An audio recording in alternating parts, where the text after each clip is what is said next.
Hey guys, you're watching Two Peas in a Podcast, and this time it's just one pea in a podcast because unfortunately Shay had a bit of a scheduling conflict, which has made it that I'm the only one here to do this interview. We have Heather Schmid, who is an American Grammy member, international recording artist, classically trained singer, musician, lyricist, television host, spokesperson, and philanthropist.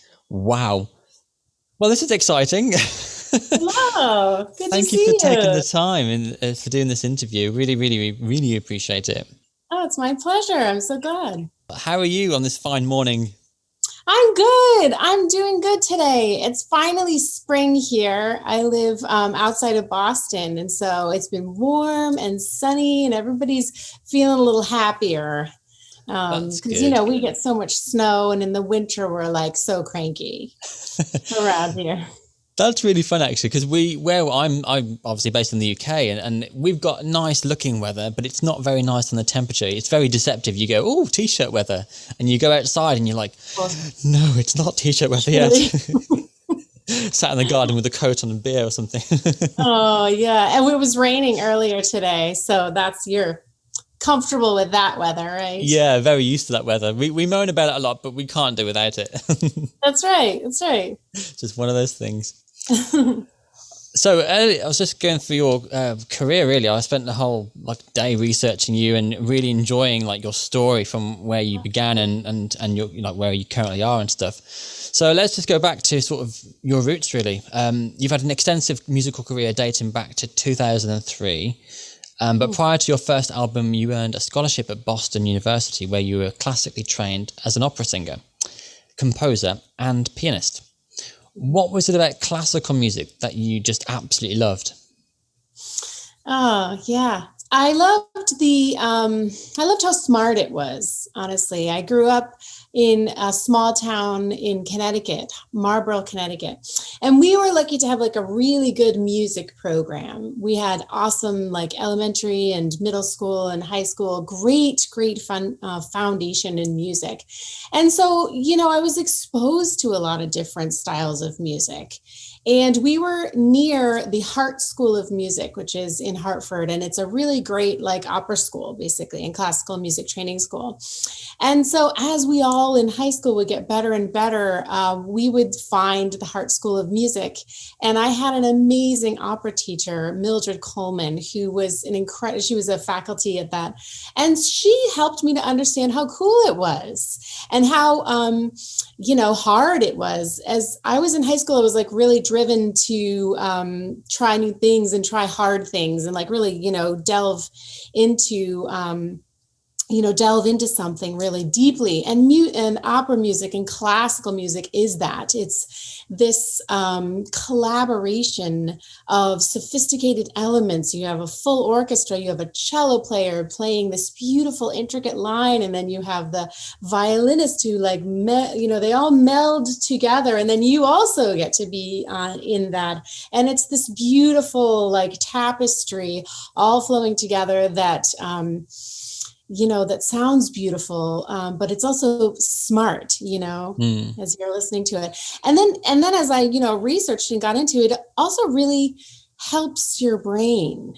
I realized that I was kind of tending to it to just chill out, help to chill out. I'm an overly excited person. I'm going 1,000 places. And so it helps me just chill out. And I see now on Spotify, everybody, uses classical music to study. It's it does really help to chill out. Yeah, I remember when I was back at high school, just revising for exams and things. Classical music was something that I would normally turn to, not even realizing that actually part of that was you mentioned sort of scientific aspects of it that help your brain sort of function. It just, I think partly my acknowledgement really was the fact that if you listen to what would be regular music, it has lyrics, and you start listening to that or singing along. But classical, it's kind of an emotional journey, isn't it? And I think most of what I grew up with, although it wasn't classical in the sort of classical sense, it was more like movie scores and that kind of classical area. So there's two different genres. Although it's still part of classical, it's still very different sounds. So that was kind of like my childhood, really, classical music. Neat. Yeah. Oh, that's neat. Like the Star Wars soundtrack, or Yeah, I am still a big Star Wars fan. Me So, too. and Me you, oh, too. brilliant. What's your Yes. favorite film? Well, I mean, I was totally into Mandalorian. Like, oh, I have a Baby Yoda. He was sitting right here on my couch, and Baby Yoda Brilliant. has lived so much in our lives. Like, I really liked the new stuff. But yeah, the Star Wars came out when I was really little, the first ones. And so it was such an epic, like monumental experience for us. And it was so formative. But the movie score is incredible and incredibly important to the storytelling, you know. For sure, yeah. I Um, think what John did with that score just completely changed cinematic like movies from that point on, didn't it? Really yeah, brilliant. yeah. Yeah, yeah. I felt like I'm showing my age a little bit there, but I sort of I got onto Star Wars when the first three was already out. So my stepbrother sort of lent me the videos, and I was like, what's this all about then? And I started watching it, and I just got hooked straight away. Yeah, you didn't even know about it. No, I Yeah. was a special edition kid, me.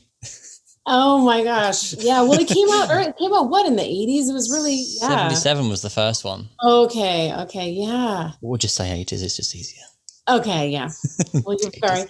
yeah. I mean, it was really impactful, and I think about how, like, everybody watching The Mandalorian, like, I watch it with my son, and we're like experiencing the same thing that we experienced when we were little.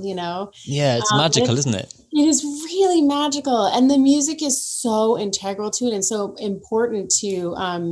Like, I'll see him; he's 9 now, and he sings those melodies. Just like throughout life and day, like he hears that melody and it just sticks with him. That's a sign of a good score, isn't it? Having a great little melody or a rhythm that you can just sort of like sing along Especially to. classical music, Yeah, right? Like you never know which is the part is the melody. It's not so obvious like in pop music. that's true. Yeah, very much so. Who was your inspiration when you were growing up then in terms of classical? Well, so our music program in high school, we got to do a lot of competitions, and so we were exposed to a lot of different styles of music. I remember finding out about Kathleen Battle. She was like the diva's diva of opera stars, right? And she was like throwing stuff type of diva, like the Met fired her like twice, and then they brought her back because she was so incredible, and then they fired her again because she's so hard to work with. She had this incredible voice, just like really light and expressive, but so impressive. She played all the Cherubino. She plays these cute little fun roles, but she's so intense, and what a great actor. So I remember being like, oh, that is so, and it's so difficult music. So I remember I was really in love with her. I also really I loved Whitney Houston. I loved Kelly Clarkson. Her album, that first album, was incredible. You know, of course, Taylor Swift I loved. I really grew up on pop music and classical music as like two different worlds that were like, depending upon my mood and or what I was doing, going between the worlds like that. Yeah, I was going to say, because I was reading over your history again, talking about the your sort of entrance to the music world, really, following the sort of Miss Millennium International pageant. You became known as sort of the pop dance artist during that time. So what was the change between that? You started off sort of trained in classical and sort of the shift into pop. How did that happen? And did that shift in genre get influenced by that pageant at all? Well, it was influenced by the location. We were, me and my friend decided to, once we graduated BU, we were going to go down to Vegas and we are going to compete in this Miss Millennium International pageant. We didn't really, it's just our fun thing. We were like, it's going to be so fun.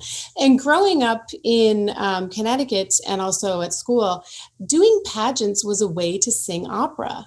Because it's a way for us to like increase our performances and really get our stuff together and make college money. So was that your main reason for doing that then, was just to sort of build that platform for you? Well, it was like we knew what it was like. I had done pageants since Mrs. Coleman had all of her students doing pageants, honestly, the ones that could do them, because that was a really good way to hone your performance skills and your, speaking. And, she understood that it was a good way in Connecticut for people, we were from a small town in Connecticut. So I had seen that pageant in Vegas, and I hadn't been to Vegas before, but I was like, I know this world. Like, I know this world. And it was like a celebration. We weren't taking it seriously at all. And so we just competed, and I won. And when I won, they were like, okay, it was a year contract in Las Vegas. And it was a new car, and it was, they were trying to figure out what to do with the performance part of it. They wanted it to be a beauty queen thing. Like they, do the conventions, do the car shows. And I was like, oh no, girl. No, girl. That's just not me. No, it's not going to happen. So we came to an agreement where we, put our minds together, and, Vegas, they knew what was good for them with commerce wise. They're like, she's not going to sell the car as well. She's going to be passive aggressive. It's going to be hard to deal with. Let's understand that where the money is going to work in this. And if Vegas knows anything, they know that, right? So they were like, we came together, and we had they had some friends who were dancers, and we just put together this show.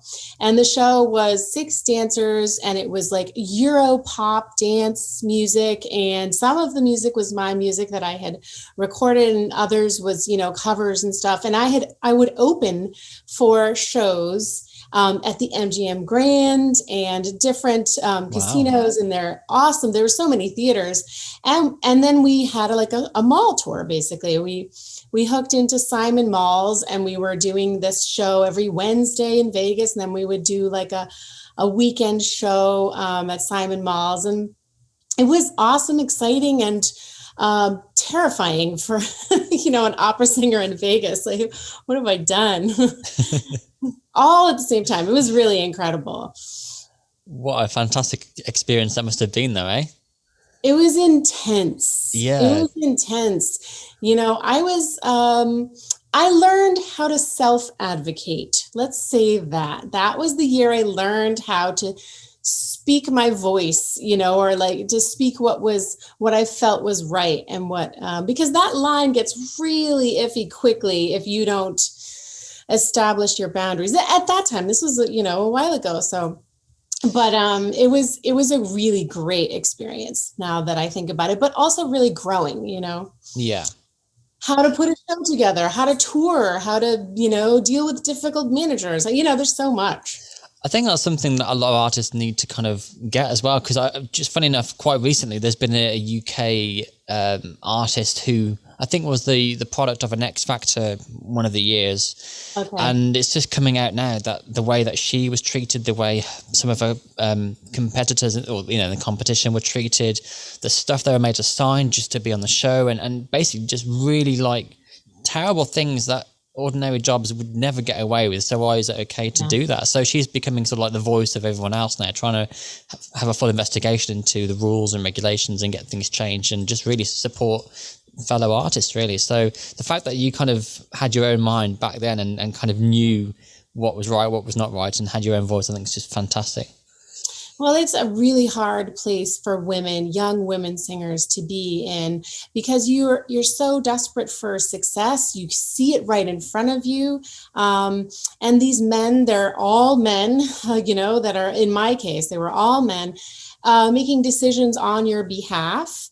And you're young and impressionable and so like agreeable. I'm a naturally agreeable person. And you really can get yourself, and you do get yourself into really difficult situations. They, to this day, own all of that music that I wrote. I didn't think or know to try to keep my rights. I didn't, and it was bad music anyway. So really, yeah, you can keep it. You can have it. Yeah. And so but it was such a learning experience as a woman by myself in Vegas is extremely intimidating. you become much more suspicious. Like, okay, wait, what is behind this? I have to go and I have to read that paper and I got to really actually look at it. And it's all of that stuff. So moving forward a few more years then, you went to China. You were the first American to perform for the Miss Tourism World Pageant. How did you land that gig? That was an epic gig. It was so fun. How did I land that gig? That was networking. That was a networking thing. That's the thing that, if we're doling out advice, that's a real pillar of this industry is,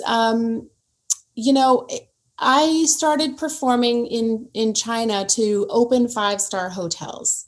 So, for example, there was a new Four Seasons coming into Hunan province, and they do these amazing, gorgeous, elaborate shows. And I was the, banquet hall. They transform it into this beautiful pyrotechnic, amazing show. But it's essentially the ballroom, And so I would do these ballroom shows, and they were so easy. It was like 2 shows, and people were just so happy and sort of drunk, and but it was a great show. And then we would tour all of that local area because they were smaller, emerging market. And it was a blast. So I had gotten known throughout the booking agents, of which I don't know if maybe there was 20 at the time. And they knew that I was put on a good show, that I was fun to be around, that, that I was going to be easygoing enough to deal with, and that the show was good. And so they told each other, and so that was kind of how that happened. This agent was doing the Miss Tourism World Pageant with the TV show, with the live show, and also this beauty pageant, which was in the most beautiful. It was in Wugong Mountains. The show was placed in the base of Wugong Mountains. So wow, sounds amazing. And they built a full 20-story waterfall that was the back of the stage. What? And the water just flowed, and they had a moat in the front and lights, and epic. Such that sounds amazing.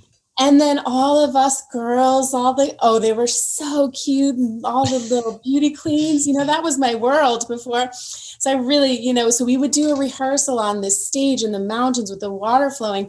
And then we would go climb the Wugong Mountains. With beauty pageants, they have a local event. You have to do all the fun local events. And so we went to the Wugong Mountains, and me and 40 young, beautiful, not physically able to get to the top. None of us could get to the top of that mountain. What is this? And we were really suffering, but we climbed the mountain, and then it was in an area that had a lot of hot springs. So so we would do our rehearsal, everything would be going great. I was, the musical performance. It was not a hard gig at all. And then we went to the local hot springs, and it was the water that comes out from the earth, and they were so fun. So fun. It reminds me of Iceland a little bit, because they've got a lot of hot springs over there as well. Yes, there's an area they did a wonderful job researching where to put the pageant, but it was a really beautiful area. There was a lot of natural hot springs, and all of these cool resorts were there where you would come and then you'd drink papaya juice, and it was so nice. It was really fun. You give me travel envy again now. Oh man, I have so much. That's why I'm literally telling you this story. I have so much of that.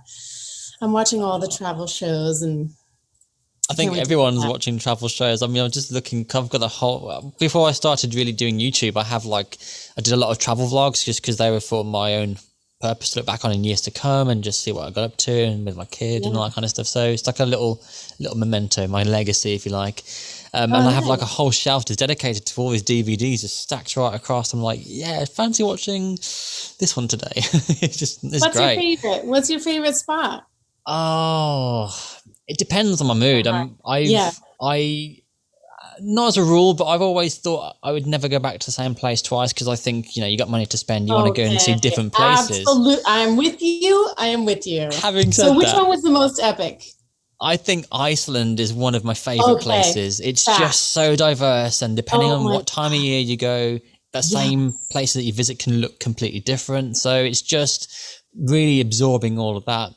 But also the Philippines as well. I have quite a big heart for the Philippines because a lot of my audience is based out there. That's to say with Ria and Jonah and everyone else. So it's just nice. It's like a second life out there. So I get to kind of mingle with people, meet some artists, go and see the islands, and it's just another kind of trip entirely. So I think Iceland and the Philippines are two of my favorite places to go. Yeah. Okay, good. Those are on my list. Yeah, definitely. Sure. I haven't been to either of them, and I've always wanted to. Oh, you should definitely do it. I think the Philippines has a massive music culture as well. So if you want to try amazing. Yes. Yeah. We'll try and get you out there. Okay, Ria. Yeah, exactly. So back on to China. You had a TV show called The Ambassador, which was well received by critics and viewers. Tell us more about the show. Yeah, The Ambassador was a travel show, which based on the performances in different parts of the country and more rural up-and-coming cities in China. And it was based on, they had a travelogue show that on their English channel. And so the crew would basically follow my shows. And because I was performing in these interesting cities and doing fun things, and every show I do benefited a local charity. So we would go into a lot of times a local orphanage, and I would harangle the new hotel owner to give money to the charity. And so we really, it was a really nice way to share with all of China some of the different charities, the wonderful charities that were happening in China. Now, having said that, I'm not sure that the communist government really loved all of that exposure. So it was a 1-year, short-lived TV show, which I loved, and people did really like it.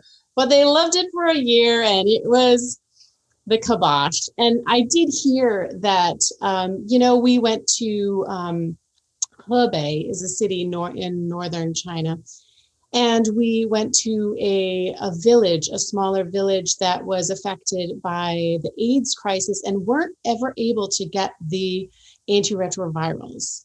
So there, we may have stepped into some things that the communist government, CCTV is a national TV station. And in a lot of ways, they really do keep close tabs of things. And so that got it was good while it lasted. Yeah, and you did manage to do some outreach programs to the charities, so that's always good. It was good, and it was sort of following what I was doing anyways. But I was really glad. That was my favorite part, to be able to share with a wider audience, because that brings more people donating and volunteering and exposure. Yeah. So I've read a quote from you stating, and I'm paraphrasing, that music is a universal language. It cuts through political unrest, cuts through language, cuts through the dramas of the day, and connects. Music means more to you than just a good beat. So how do you use music to connect with people? In like a billion ways. We all do this. With traveling through China, this is where I really understood that music was more than just entertainment. It was connection. It was building bridges. It was breaking down barriers.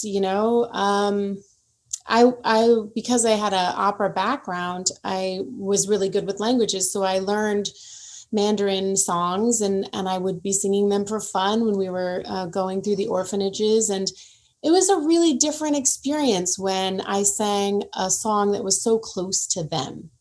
It's not going to be meaningful for me to sing one of my, pop songs in a different language and, in a different style of music.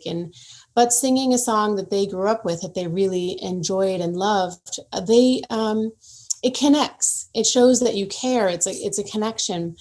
And the more I traveled, the more that kept that just kept coming up, you know, and especially with the TV show, was talking about music from so many different cultures in China. It's such a massive country, you know, and exploring the indigenous music and exploring the rhythms, and, you know, the history is unreal. And so those are the ways that it was like, well, I really understand that music is fun and entertaining. I was, you know, I was a beauty pageant queen, right? Like, it's just entertaining. But as you get more into it, you see that the connections are made, and you bring, you know, you bring happiness, you bring joy, you know, you make connections with people, and you help, you know, one faction understand about another faction, and you yourself get rid of that, you know, or try to get rid of that, like, American sensibility that nothing is past your borders. Mm. Was it difficult to learn Mandarin, or particularly like the pronunciation on certain lyrics, I guess? 我是不好不好 Fluent, brilliant. You know, it's like singing, because there's the tones and the singing tones. Actually, it's a little bit easier for me because I'm used to learning the tones and writing, you know, when things are supposed to go up and when they're, you know, so. And it's also easier. They say that if you want to learn something, learn it to music, like the ABCs. When you're teaching your little toddler the ABCs, you teach them to music, because how would you remember that sequence of 26 letters? Like, you know, it's easier to sing a Mandarin song than it is to, like, you know, learn it. That's a good point, actually. I was picking up a Filipino song, and there are words that I can, you know, in front of me, I can sing because I know how it's pronounced, because I've heard the original artist sing the song. But just to speak the word, I don't know if my intonation's incorrect, or the way I might hold on to a particular letter. I don't know if that's right, because obviously in songs you can elongate particular words. I'm just so like, right. I can sing it to you, but I can't say it. That's so interesting. Yes. Yes. And that came up when I was doing, you know, when I do Urdu songs and Pakistani songs, I do have, you listen carefully for, you have a native speaker help you to be able to, like, in the recording studio. I have always someone who's, because if you go, hello, and you're like, why are you saying it like that? You know, it's exactly the same way. Yeah. That must be strange. Yeah, it happens. It does happen. You mentioned Pakistan then. So as I understand it, you are married to a Pakistan, is he Pakistani national, or is he?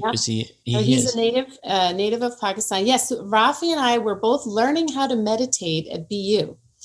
So we thought we were gonna, like, be spiritual and relax and whatever, and so yes, we met at BU. He was finishing his medical school, and I was in opera school, and he was this cute little fun guy who loved to travel, and he, like, talked a mile a minute like I did, and we had so many similarities. It was like instant soulmate.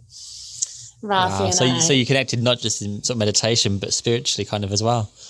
Yeah, because, you know, we were both young and, like, seeking out these new spiritual paths, and also, you know, he's a really big travel lover like I am, and exploring different cultures, and he loves languages. He speaks 5 languages. And oh, wow. Yeah, he's a very interesting guy. He went to medical school in Russia and speaks, you know, learned all medicine in Russia, and then came to the US. That's got to be so hard. It was really hard. Yeah, he had to relearn everything into English and pass the medical exams in the US, which he did. Wow, well, congratulations. Yeah, it was no joke. That's amazing. I'm still trying to get my head around just, well, English for one, but a lot of other languages. Just I can pick up a few bits here. It's always, maybe, I don't know whether you find the same thing as well. Well, obviously you don't, because you have multiple languages as well. But like for British people, because a lot of the European continent do speak English, although they have their own languages, we find it easy just to accept that they'll speak English back. And you try, and if they can't, you just sort of try and figure out a way of communicating that gap, really. But British people were quite lazy when it comes to languages. Oh my, what are you talking? You're talking to an American. Nobody in the world thinks Americans are great linguists and ready to, like, learn everyone's languages. Like, yeah, it's really, that's another thing with, with cultures. If you spend that extra time really getting down, like 10 really good phrases, like ordering food, saying hello, like the basic ones, it goes a long way. And then of course, pull out Google Translate. Yeah, exactly. It's really great. It's great for many languages, but Filipino isn't one of them. Google No? tends to it trips over itself quite a lot. Sometimes it doesn't even translate anything because it's just like, I don't understand any of these words. Well, thanks, Google. Yeah, thank you. Thank you for the However, help. I do have an app called Drops, which I can't recommend enough. It's very visual. It's it'll teach you a word and what it means, and then it will throw different scenarios at you saying, so which one is this word, and you kind of link it to that picture, or you have to spell it, and some of it's kind of audible as well. So you get quite a mix for a variety of learning practices, Styles. really. Yeah. It's really, really good. And I've actually picked up quite a lot of Tagalog actually because of it. Oh, wow. And then somebody says to me, oh yeah, but if you go to Cebu, they speak in a different dialect there, and you go, okay, well, I'll just stay in Manila then. Okay. One language is enough, I think. That's great. That's awesome. Yeah, I'm still very much a beginner, but yeah, a little goes a long way, right? You got to practice with somebody. You got to practice with Ria. You got to use your words. That's the hard part I always find, is to get past that word of, okay, I can say 5 phrases, but I'm so afraid to say them to anybody. Like, Yeah. And then they go, what? Like you got to get past that. That's like the second phase, I feel like. I think if you can hold up a very basic conversation, that's a very good start. Yeah. The most basic thing I can say that has any more meaning than just a simple hello or thank you is nagsasalita ka ba ng Ingles, which is, do you speak English? Because if they say yes, the rest of it's easy for me. You're like done. And you're likely, there's a high percentage that the answer is yes. Well, yeah. And then I get lazy again. I don't need to learn the rest then, do I? Yeah, that's the thing. You gotta just keep on trying. That's what when I go to China and speaking Mandarin, they don't always understand you because of the different tones. And I just have to go, I'm going to do it. I'm going to do it. I'm going to, like psyching yourself back up and keep on. Is it true that you can say the same word in a different sort of intonation and it can mean something completely different? It does. Oh, so that's like confusing. ma is like horse, and ma is like, this isn't right, but like the, and ma. So there's 4 tones. There's like the straight tone. No way. There's the bendy tone. There's the rising tone, and then there's the falling tone. That's just to confuse you more, isn't it? Gee, that's quite a lot. It's singing. You have to just sing it. That's true. And I suppose if you've got a great vocal range. What is your range, by the way? I never asked. Well, I'm a lyric soprano, so I sing all the way up to like a high G above high C to, I have a 3.5 octave range. It's a lot for a soprano, but yeah, I worked on it. Yeah, I bet. Does it take a lot of, it's weird. Yeah. Most of my channel on YouTube is sort of musical based, but I'm not a musician. So I have a lot of respect for artists doing their, performing and stuff. But I'd love to know the technicalities and just seeing how you train up to become that great, really. Well, you, with opera, you do these vocal exercises. You do these vocal exercises every day, no matter what, because if you don't do them for 2 weeks, then you lose the top part of your range. You can't sing as high. And everyone says that it's a bit athletic because it's like training your vocal cords. So like, you're going to the gym and you're making them strong. And if you have not gone to the gym for, a month, or then you got to just retrain, it's breath support. You have sing long notes for a long time. You really have to be able to support your breath for singing that long. And then there's tone. You want it to sound good. The tone of your voice. If it's so, want it to sound like that. You want the tone to be pretty. So you practice that part. And then if you want to sing high, you practice all these little staccatos. You practice all the little staccatos to try to get higher and higher. And then eventually you do. Wow. How often do you train? Is it every day? It is. Yes. I have a wonderful coach. And I do train with her every week, and I make sure I practice. You can't see my piano is right here behind me. How long do you train for? Is it like a 30-minute session, or do you? It's like, yeah, it's like 20 minutes, 30 minutes. I just go in front of the piano and I do all my exercises. And if I'm working on an aria, and I've been working on my new arias, my Mozart arias. So I keep working on different sections, and then I sing through the song, and then I, think about which part didn't go well. Maybe my breath support wasn't as good. So I wanted to make sure, you work on different pieces of it. And then I sing through the not all of them, just like one. Yeah. Okay. And every day when you do that, it's like, when you go to the gym, eventually, I don't know, statistically I've heard this. I don't personally know. So they say. I've never been. I don't really go to the gym that often. It's very rare. Yeah. I used to have a personal trainer who used to come to my house, who's how lazy I am. So. Oh, no, my trainer, which I used to use, is now on Zoom. So we Zoom train now. Oh, wow. That's how life is. This is where we've ended up. Like everything is Zoom. Yeah, and you can argue and say that's quite normal now, but before lockdown, that was like my life of like almost a year. I used to have 2 or 3 sessions a week, and the trainer would come around and bring some gear, and we just kind of. That's awesome. Yeah, it's good. It saves me time because I had a daughter as well last year, so it meant I had a bit of extra time with her, before and after the session, no driving and all that kind of stuff. So yeah, it's been quite good. But I'm starting to get back into fitness again, actually, because I've started to see the pounds starting to creep up a little bit. I'm like, all right, Dan, cut the crap now. It's time to do something about it now. Me and my sister are doing Peloton now. And I'm like, I don't want to join the cult of Peloton, but you know what? It's really awesome. So it looks intense. I saw the ads on telly and I was like, oh yeah, you got to be the right kind of person to do that. No, it isn't. No, I'm not that right kind of person at all. And it's fine. Started it with my sister because we were both like, oh my God, we got to do something. And it's just an app. So they have little 20-minute things you can run on your treadmill and whatever. Yeah. It's for everybody. Interesting. I might think about it. I don't have a bike, so it might take me a while to get back on the saddle. Pun intended, Yeah. Because of your cultural outreach throughout your career, you've been embraced by Pakistani nationals, even performed for the president. So how did your music take you to Pakistan? I was in the recording studio in Los Angeles, finishing up my 3rd album with Rich Balmer, and there was a massive earthquake in Pakistan.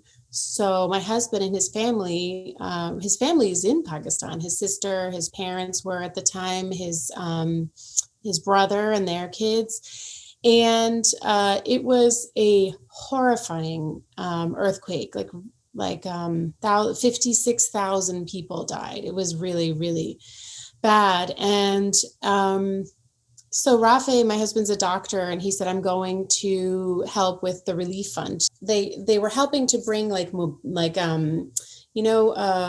stuff for braces and whatnot from the orthopedics in Boston.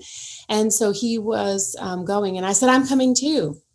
And he was like, oh, well, how can you help us? And I said, I'm going to sing. And so I looked, they were having a charity event, a really large scale fundraising event in Lahore, Pakistan, at the same time he was going. So it was very serendipitous. It was this world festival.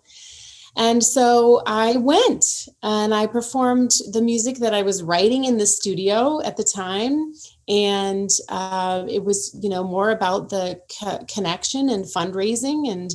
And then I aligned with a few brands at that time to help raise more funds for northern Pakistan, which is where the earthquake had been. And then we went to northern Pakistan, like Lahore is here, and then Islamabad, and then the northern part. And so so it was an incredibly impactful event, and Rafe was really the reason why I went in the first place, and I was so glad to. We had kind of learned all of these things about how music can bring people together. And at that time, 2013, Pakistan was very divided, and there was a lot of bloodshed and There was barriers over everything, and it was really in a really difficult place. And we asked Anwar Maqsood, who's the most famous lyricist in Pakistan. He's like the Shakespeare of Pakistan. We said, would you like to write a song with us that talks about the wonderful pieces of Pakistan and all of the wonderful parts of the different regions, and to help celebrate the unity of Pakistan rather than all of the disunity, like to celebrate the wonderful parts. And so he wrote these amazing lyrics. And we also worked with Ashud Mahmood, he runs the largest music school in Pakistan, and it's Eastern music, and he plays the tabla, and so he helped to write the arrangement of the song. And then we brought it to my producers in LA and to Berklee School of Music players to give it a more of a fusion, basically a Western and Eastern. And at that time, we filmed local musicians playing the erhu and the tabla, and the local musicians in the villages were also on the album. So they played on the song too. It fused in. And then on August 13th, it's like their 4th of July, we released the song, honestly not knowing what was, we're just going to release the song and hopefully people like it, or if they don't, it'll pass by, and they loved it. They loved his lyrics. It was just the right time and the right message. And so I started performing it everywhere. And it was really a wonderful, it has been, I think, when I look back on my life, that's going to be the thing that I feel like is most meaningful to me. Yeah, I think that's great. A time of need, really, the sort of lyrics of hope and like unity. It pretty much says it all for itself, doesn't it, really? So you have released songs in Urdu. Can you speak the language fluently, or is it something did you just learn what you needed to learn for the song? जी थोड़ी सी उर्दू में बोल रही हूँ, थोड़ी सी खराब उर्दू में बोल रही हूँ. I learned enough to get by, enough to speak with our relatives, and not anymore, unfortunately. So if you are teaching a cool class on economics in Urdu, I am going to get 7 words, and that's as far as I can go. But I do, I do okay. But also Rafi was in the recording studio to make sure to honor Anwar Maqsood's lyrics. And also I've been doing different khawalis and ghazals, which I also don't want to get the inflection wrong, because you were talking about. So I always ask him. Yeah, I suppose that's quite the tricky thing about different languages is getting the right pronunciation. Especially if you're releasing a song, it's sort of that fear, isn't it? Like, you can sing something that sounds great, but if it's not right, people will pick you out on that. That's right. And I have found the Pakistani audience to be very forgiving and very, loving in that way. They kind of just like the sentiment. They appreciate it, which I love. But I also want to respect the authors and the writers and the musicians and the original poet. I was just going to say, actually, it is like poetry, isn't it? You sort of want to try and capture that essence. Well, the Urdu poetry has such a history too. Anwar Maqsood says the most beautiful things, but it had also been very subversive. So he will say things to government that only he can say because he's so damn funny. And you can't not love it, so he makes fun of corruption. He makes fun of the leaders. He speaks truth to power in ways that's incredibly effective because he is so funny, and people love to laugh that, and they go, yeah, that's true. Yeah, that's true. Wow. That's some confidence there. Yes. Imagine like the first time you told a joke or something or said anything against them, you'd be like, oh, scary. It's good that they received it so well. It's courageous. He is 82 now. He has been doing it his entire lifetime. And in Pakistan before, they used to switch out leaders. They'd have a coup every 6 months, 8 months, 2 years. So he has been through every different kind of leadership. And and just sitting with him in the living room, hearing about the stories of martial law, hearing the stories about like socialism, it's really amazing. Amazing. Some fantastic stories there. I bet there's a load of life lessons from there as well, isn't there? Like so much he can sort of give as advice, and especially with the years that he is now. Yes, he did. His truth to power has always had honesty to it, and people really have loved that. And he writes dramas. He writes the dramas. He writes comedies. He writes plays. But I don't think any books yet. All right, there you go. Maybe propose the idea. Life lesson. Yes, he needed your So let's talk about your new documentary called Rhythm and Raga. Tell us a little bit about that series. Oh, Rhythm and Raga was the making of the Unity song. And we filmed it in the villages of Pakistan with the instrumentalists, with their instruments that they had, grown up with or made or created. And it's the making of the song in Pakistan in a very turbulent time. So, one of the scenes is so in the beginning, we're just trying to create the song, and we're just physically writing the song and working with the musicians. And then as we're going, we're I was doing some live performances. And at that time I did a live cricket, cricket's huge in Pakistan. And so there was a massive cricket event, and they weren't sure if they were going to do it because they were worried about rioting and worrying about trouble. And, bombs, people would just, it was a really bad time, tough time, but they did do the event, and I was the halftime show. And halfway through singing, it was probably 30,000 people. The whole audience rushed where I was standing on the pitch. And so I'm looking out, and the TV camera is here, and I'm here, and I'm looking out, and the camera people can't tell, but the whole entire audience is running full on, booking it like, oh, I go, well, this is how I went, and it was good while it lasted, and Stampede's not a horrible way to go. And so it was just an event after that happened. Stuff like that happened all the time. It was just event after event. And it's just at that time, the way that people had to live, and the fact that we got the song finished was really a blessing, because it was needed, but it was really hard to get finished. So the documentary, then, I might have missed that, but when was it? Is it released yet? Has it been out, or is it still upcoming? It's been out. It came out in Pakistan, and so I have been meaning to get it back on Amazon. So, but it's basically, it was released on Pakistan TV because that was, what it was for. Yeah, and how have people responded to that? Those who have seen it. Well, they really understood. They liked it, I think. They understood how hard it was too. And their things are a lot better now in Pakistan, so that's wonderful. And I think they like it.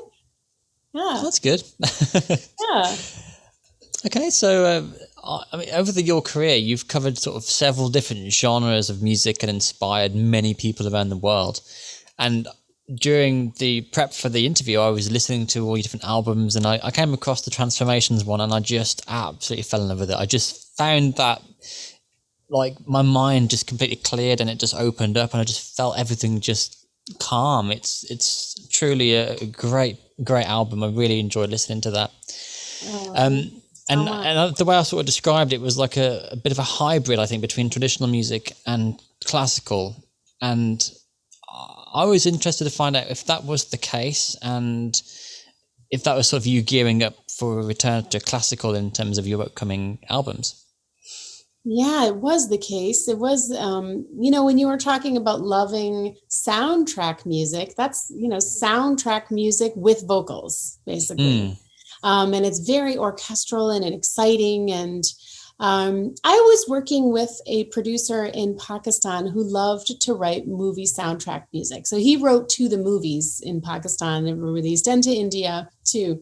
And so it was very big and spatial, and had these motifs. And I wanted to write an album about transformation, about spiritual transformation. And so we work together both in Pakistan many times, but also, by sending music too. And I'm really proud of that album. I think it's my most spiritually connected album. Mm. It has the lyrics are,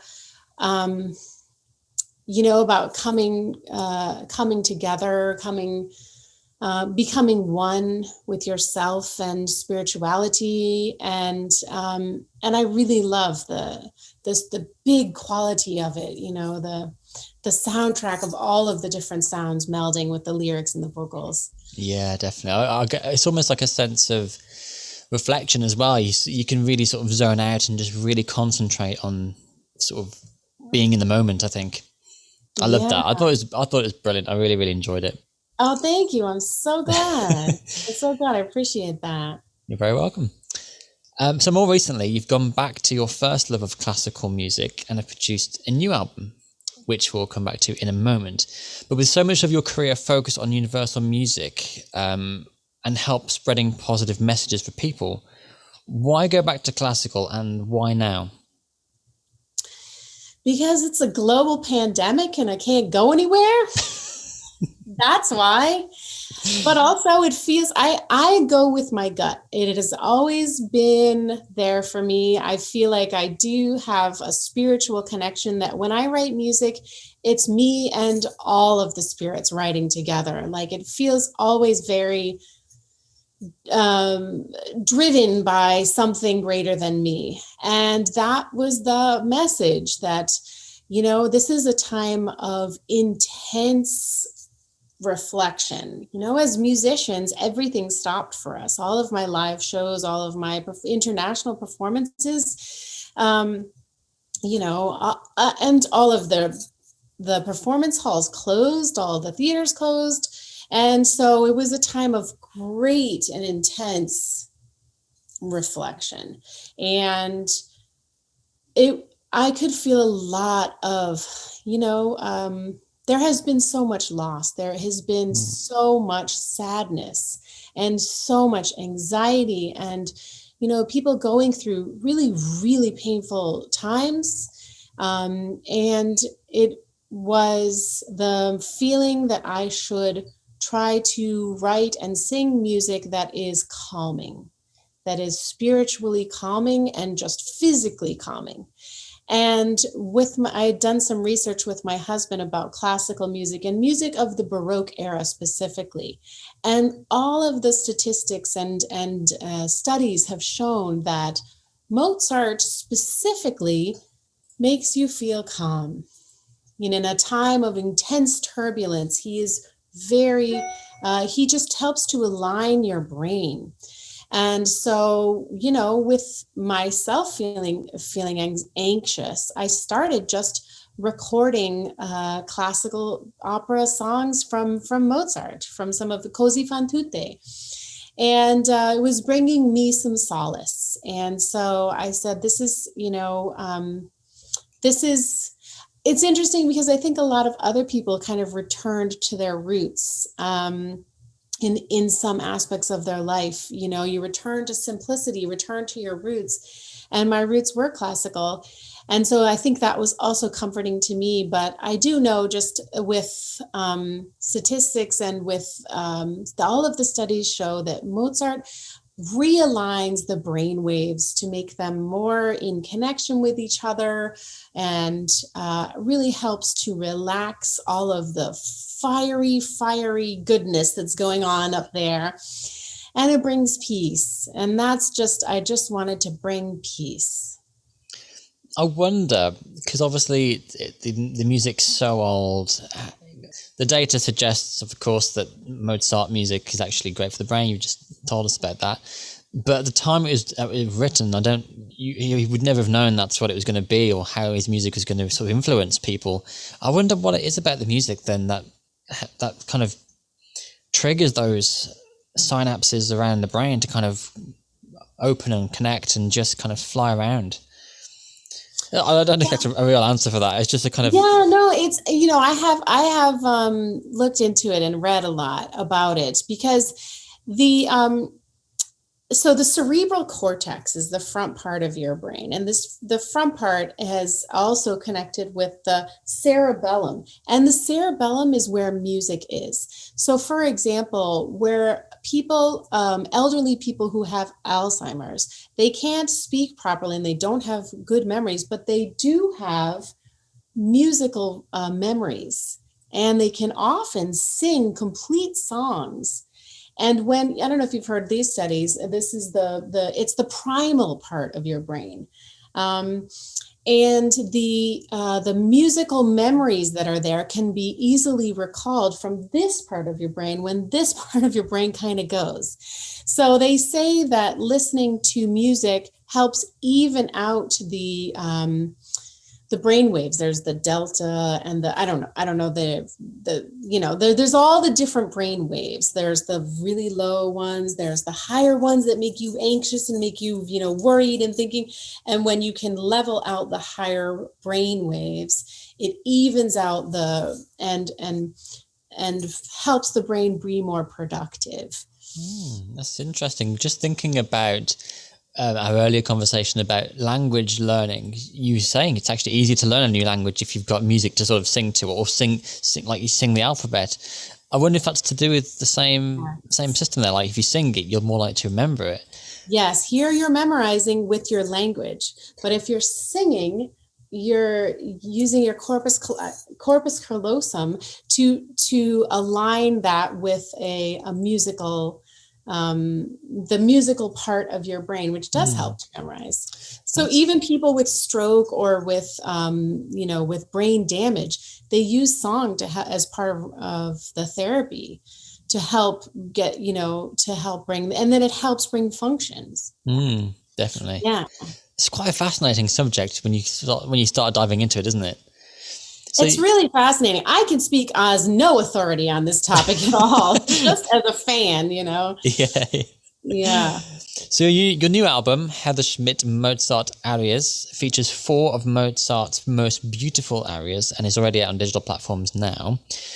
So what was the inspiration behind the album, and in particular those 4 pieces? These were my favorites, and I was going to go on and on and on forever, writing and singing. And I said, I'm going to just release these ones.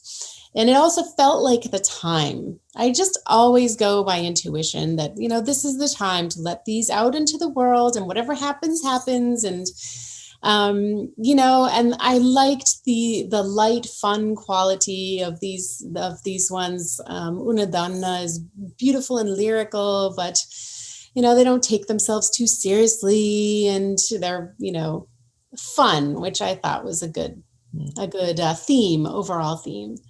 I was kind of hoping they'd connect to the whole brain functionality, like those 4 in particular, with sort of those sequence of songs might be the most optimum productivity, that kind of thing. Well, I did. You could just lie and go, yeah, that's the truth. Yeah, that's it. That's exactly it. Well, I did do that study. So we worked with the Neuroscience Media Group, and I put on an EEG machine to read my brain waves. And so I sang Bhati Bhati, and then I looked at I was listening to Bhati Bhati, which is the first aria on the album, and then I was looking at specifically what my brain was doing. And we put this out on YouTube, but you can see the alpha waves, which is the highest waves, going like this, and then starting to slowly like get in line, I would say. And you can see a really obvious, it's very cool to see the obvious change. And it goes right as the song is going, and then by the end, all of them are pretty much aligned. It was amazing. Wow. To see that. So does that vary person to person? Because I would you've obviously got a love for classical, so your brain might naturally Yes. want to sort of Right. align to that. But if you try it with different people, do they have the same response? Do you know? They say it's cultural. So, for example, if you grew up in India and you listened only to raga and classical raga, it's different. It's different. It's an entirely different tonal structure. So that could have the same positive effects. But, Western researchers study Western music for the most part. But they do say that it is culturally driven. Yes. Okay. Fascinating stuff, that. It really is. So on the album then, which orchestra did you work with to provide the music? Well, I used the tracks of full orchestras. So the orchestras had played together, and then I added my vocal to it. Because the global pandemic, we couldn't play together, and even orchestras weren't playing at all at that time. So this was a workaround. Mm-hmm. Yeah. Is opera as technically difficult as it sounds, or is that just simply it is? Basically, yes. Fact, yes. How much time was spent in the recording studio? Too much time. Days, weeks. Yeah, that's the kind of thing, that's what it drew me to it in the beginning, because it's like, ew, you can just dig so deep and never have it the way you want it. And you dig even deeper, and it's like you have a little piece that's the way you want it. And then there's so much to it. There's the vocal quality, that's the tone quality. There's the interpretation of the music. It's the lyrics. It's, the relationship to the orchestra and following the line of this motif. And it goes very deep. And you have to, at some point, just say, this is what I am sending into the world. And, it's an interpretation. Yeah, exactly. I always feel like with opera, it's quite hard to record the voice because the tones are so high. You have to kind of either stand back from the mic or it's a lot of technical. I think a lot more technical on the recording side than people might not realize. Yes, that is really true. I have for 10 years tried to record in different studios across the world my classical opera voice, to very little success.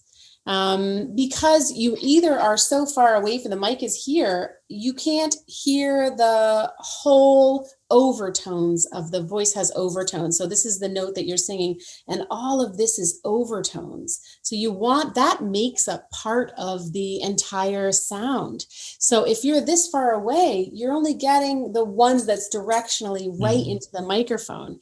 But if you're this far away, you just blew out the mic because it's just too loud. Yeah.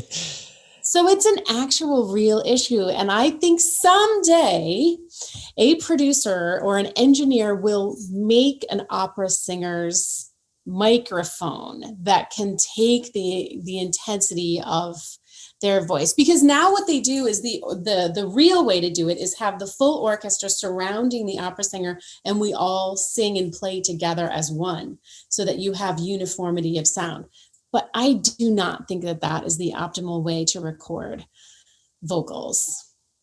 It's sort of counterintuitive, because the way I would, again, I'm not an expert, but the way I would do it is you layer it. So if you've got more than one instrument or more than one vocal, you just have to record each one separately. I suppose with an orchestra itself, you record that as one aspect of it. Full uniform sound. Yeah, but with the voice, you sort of have to mix it.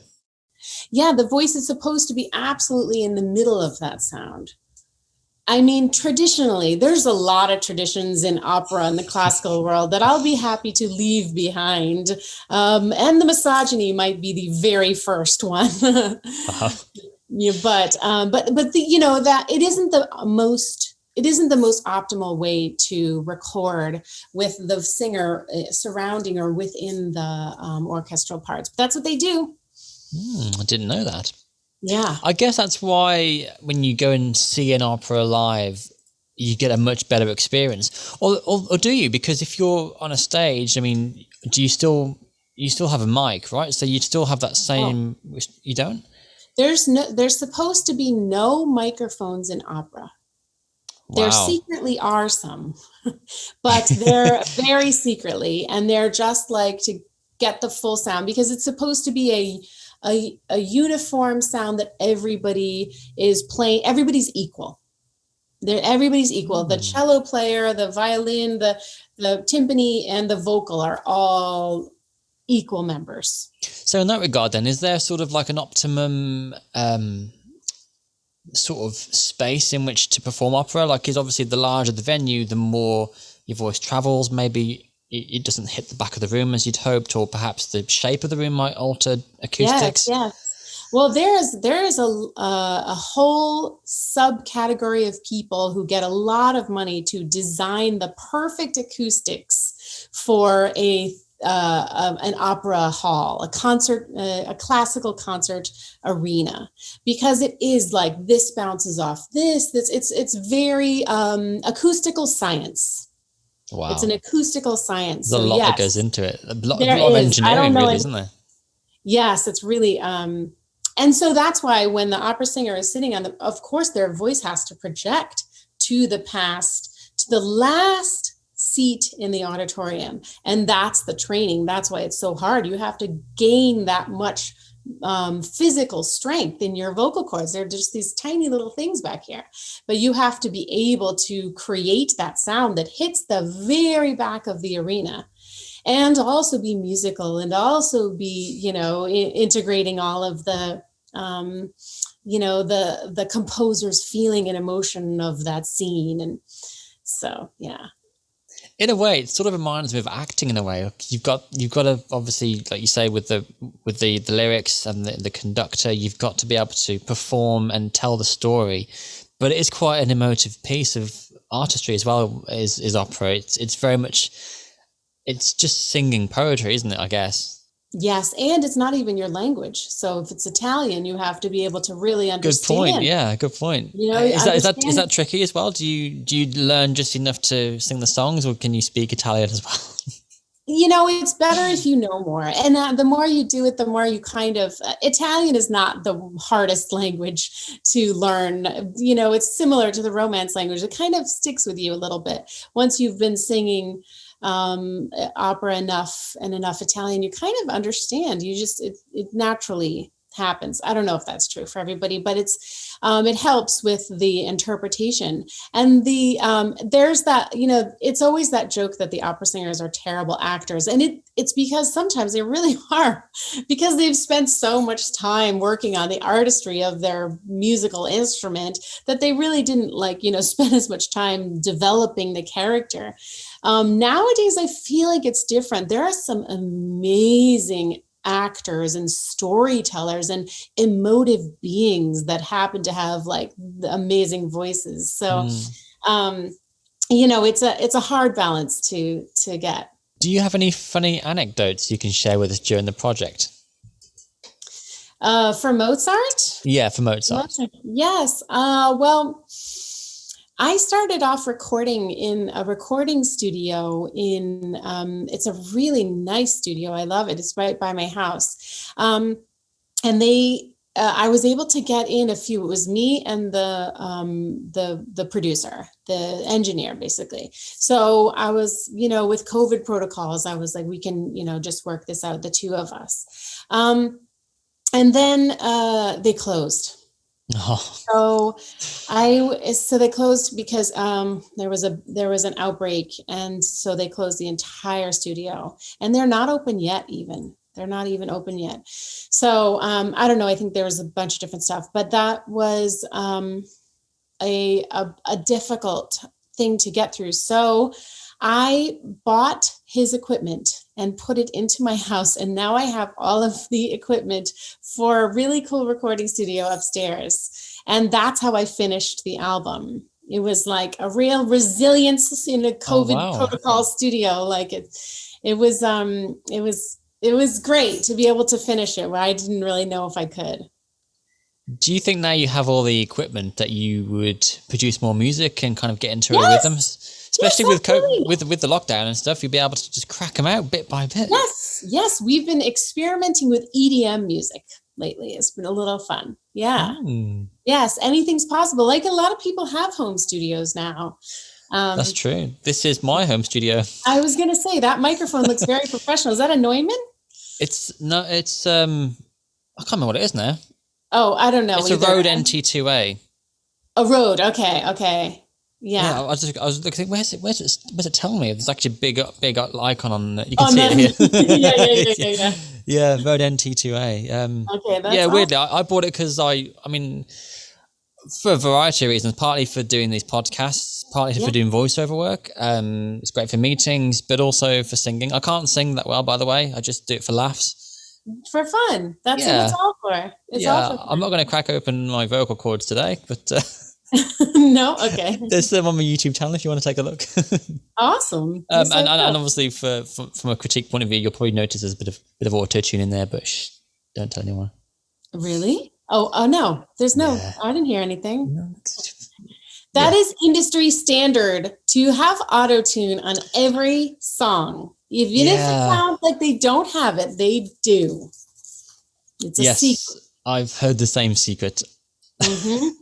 Maybe we'll cut that bit out of the edit just for keeping it a secret. So we talked about the science about the Arias in terms of the brain activity. Do you hope listeners will take more away from the album than what the science says? I want it to be relaxing. And if it's for you, then it's for you. And if it's not for you, then it's not for you. It's people have such immensely strong feelings about classical music, but I feel like nowadays people are using music as like a tool, and particularly classical music can be used as a tool. So if you want to clean your whole house and you don't have the focus, or you use classical music to just, chill your brain out. Or if you want to study for your test and you just really want to have a calm, clear brain, then you can use classical music as a tool.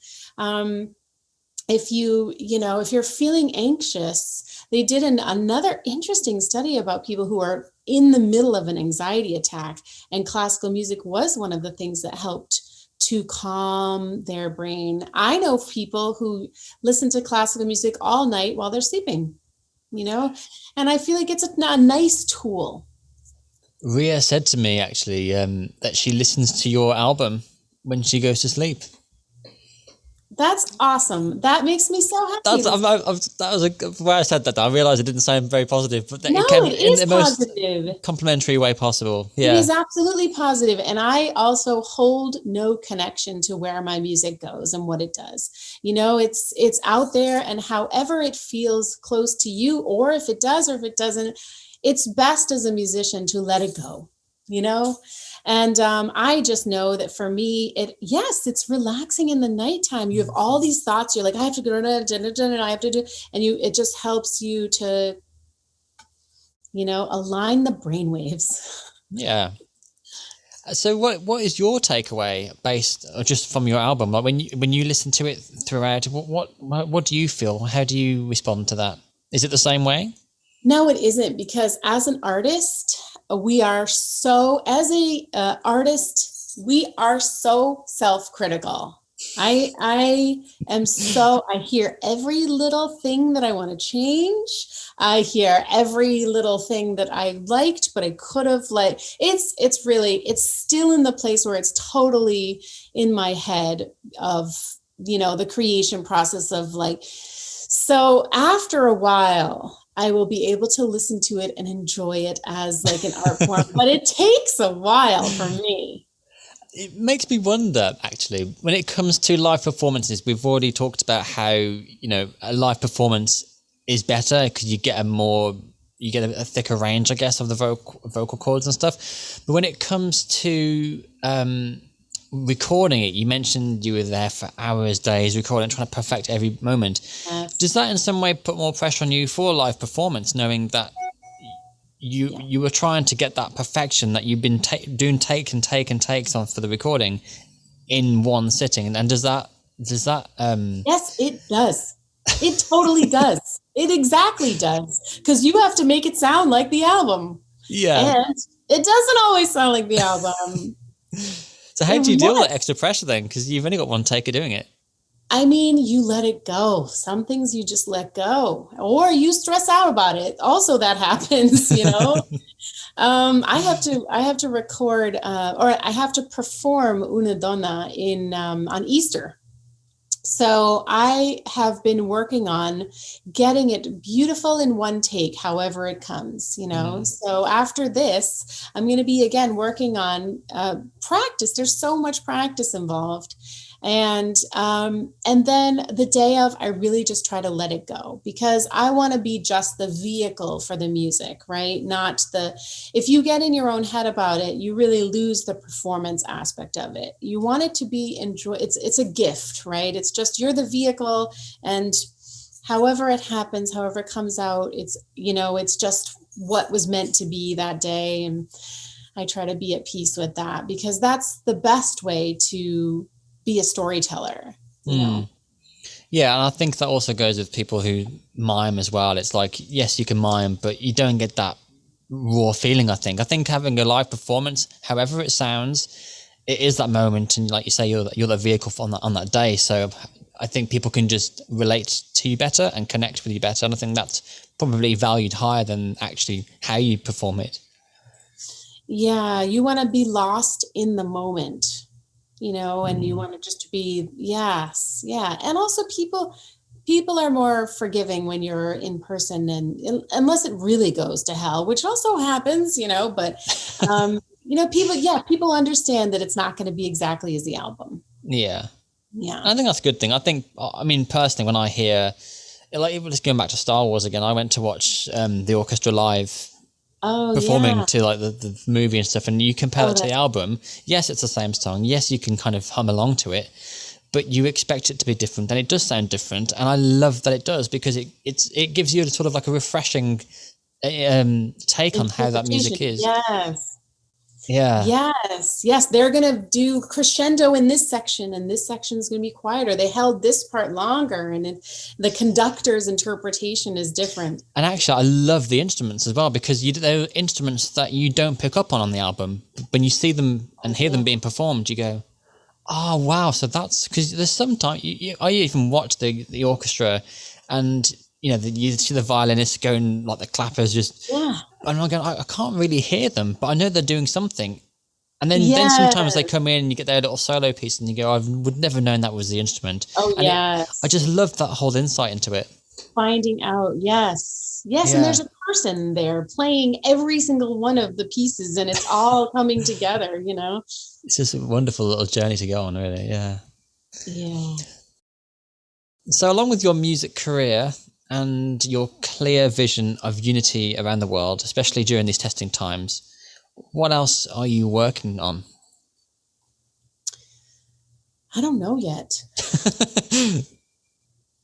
I wanted to do a second Mozart album, but I'm also been very much into women composers. One of the things that came out was through my getting back into classical music was, you know, the depth of misogyny, the women didn't get, women composers didn't get the same opportunities. And even today, you know, there's only now just one or two conductors that is a woman. So as an artist, I would love to bring classical female composers to light. And so that was something that I had been thinking about and talking to my coach and my manager about, you know, doing something that is related to related to celebrating classical women composers. So you've recently been awarded the Inspiring Woman of the Year award in Karachi. Were you surprised to be awarded the honor? I thought that was so wonderful. Yes, I was totally surprised. That was really great, and also because that place, the Rotary Club is different in Karachi. It's a huge organization, traditionally run all by men, for years, of course, and attended by men, business owners. And this year, the vice president is a woman, and I think that she really. And there's way more women involved in that program too. So I also felt so honored to be among such wonderful, to be appreciated by such wonderful business leaders of Pakistan. That was so great. Well, congratulations on the award. Thank you so much. Interesting you mentioned actually that more women on the panel and stuff, if you like, because like we were just talking about, women now are getting more empowered with different job roles and stuff, and I think that's great that equality is starting to catch up, I suppose, with modern times. So yeah, it's really great stuff. Yes, and Pakistan is catching up too. They have had a really wonderful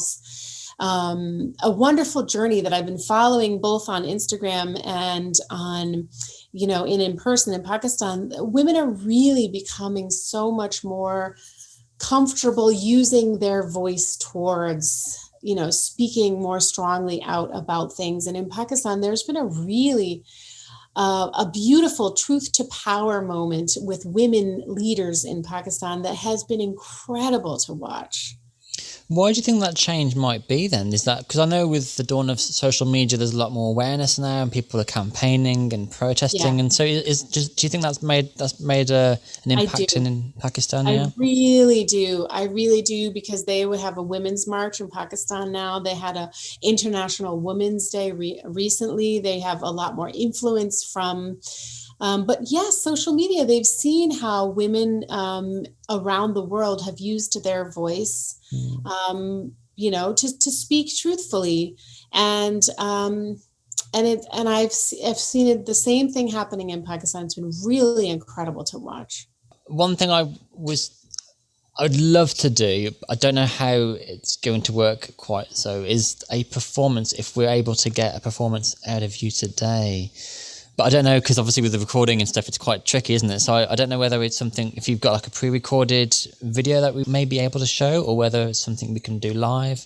In 11 minutes, I am recording a live recording in my other dining room, which has now become a performance hall. Oh, wow. So that is perfect timing. I can give you that.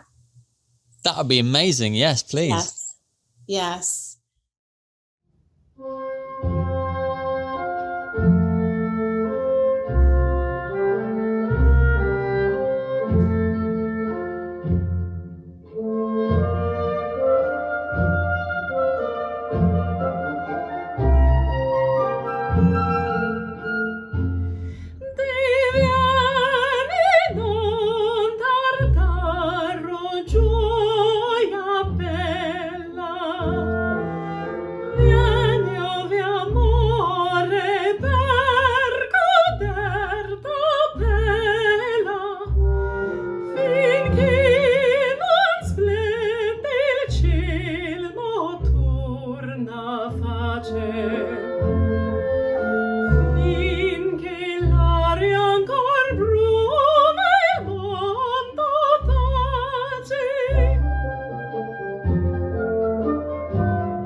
Scuola